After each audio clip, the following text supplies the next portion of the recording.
Di antara kata mutiara, Syekh Ibnu Athaillah dalam kitab Al-Hikam adalah ijtihaduka fima dumina laka wa tuksiruka fima tuliba minka dalilun alang timasil basiroti minka. Yang artinya adalah semangatmu, keras usahamu, dan pusingmu, capekmu habis-habisan itu untuk hal yang sudah dijamin Allah, seperti rizki, umur, jodoh, dan nasib. Tapi di sisi lain, kamu malas, lembek, cuek, kurang dalam hal diperintahkan Allah kepadamu, seperti ibadah, zikir, akhlak, menjauhi dosa. Itu adalah bukti nyata bahwa hati dan penglihatan batinmu sudah buta, hilang, atau bahkan tertutup.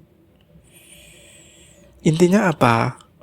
Orang seperti itu adalah orang yang ribet banget urusan dunia, yang padahal Allah udah janji untuk memberi, tetapi malah santai banget untuk urusan akhirat, yang dimana Allah mewajibkan hambanya untuk mengerjakan.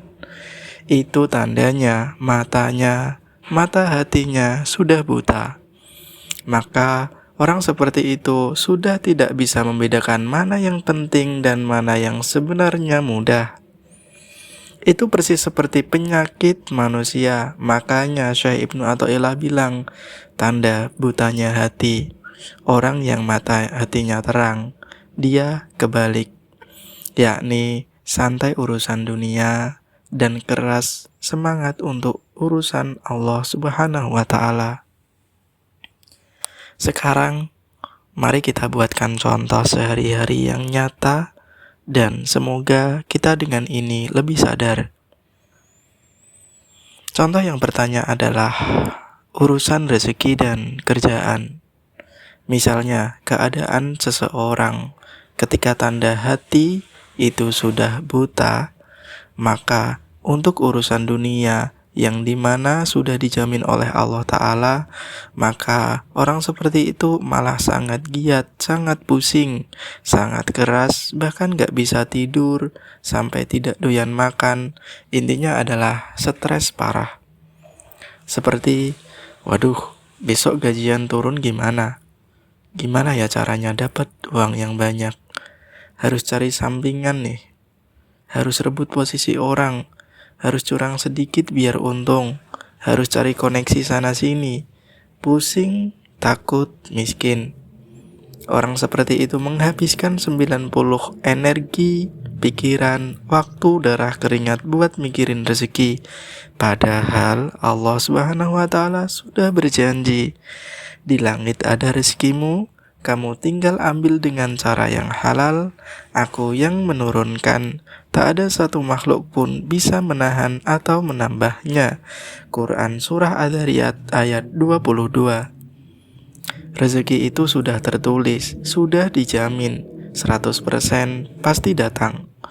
Orang yang capek sampai mati pun jumlahnya tidak akan menambah 1 rupiah pun kalau belum waktunya. Orang yang berjuang mati-matian untuk hal yang sudah dijamin, bukankah itu kebalik? Untuk urusan agama, yang dimana diminta oleh Allah Ta'ala, malah santai, malas, lembek, alasannya banyak, ya ujung-ujungnya seadanya aja. Seperti sholat, nanti aja, capek habis kerja, nanti kalau mati baru tobat. Kalau udah mau mati, masalahnya dimana orang yang tahu kapan matinya, apalagi bukan orang yang taat. Sholat sunnah, waduh, gak sempat nih, sibuk cari uang. Baca Al-Quran, bosan, malas, berat banget. Untuk zikir, lupa terus, tidak sempat. Pikiran penuh sama kerjaan. Padahal ini yang diminta oleh Allah, yakni menjalankan kewajiban, beribadah kepada Allah. Rezeki Allah yang kasih gratis, tetapi sholat, taat, dzikir itu tugas hambanya. Kewajiban manusia, upahnya surga, kelalaiannya neraka. Ini hal yang ketika tidak dikerjakan, tidak ada yang membantu mengganti pekerjaanmu. Allah tidak butuh sholatmu, tapi kamulah yang membutuhkan Allah. Kesimpulan dari ini ialah seseorang yang super keras dalam hal yang sebenarnya bukan tugasnya, maksudnya adalah rezeki, tetapi super malas untuk hal yang tugas mutlaknya, yakni diwajibkan untuk ibadah, maka itu disebut sebagai mata hatinya telah buta. Di mana keadaan orang yang basirohnya hatinya udah terang, maka untuk urusan dunia kerja, ya dikerjakan semampunya, tetap profesional, tetapi hati tetap tenang, tidak stres. Pikirannya adalah kami berusaha, sisanya Allah yang atur. Kalau rezeki 1 miliar misalkan, mau tidur seharian juga Allah akan mengirimkan meskipun.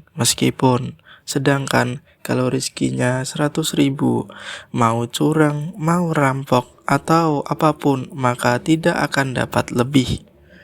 Maka orang seperti itu hidupnya akan lebih tenang.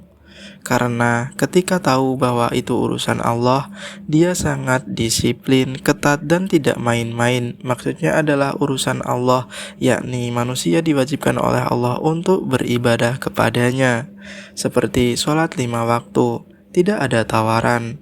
Seperti ibadah sunnah, ya itu layak dikerjakan. Seperti zikir sudah dijadikan sebagai makanan kolbunya.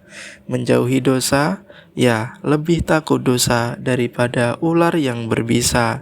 Orang seperti itu yang keras dan giat di hal yang diminta oleh Allah, karena orang itu sadar inilah satu-satunya harta yang akan dibawa mati nanti, satu-satunya bekal, karena dia menyadari dunia ini cuma jembatan. Hasilnya orang seperti itu adalah orang yang damai, bahagia, persis seperti para sufi yang tenang, kuat, dan tidak tergoyahkan.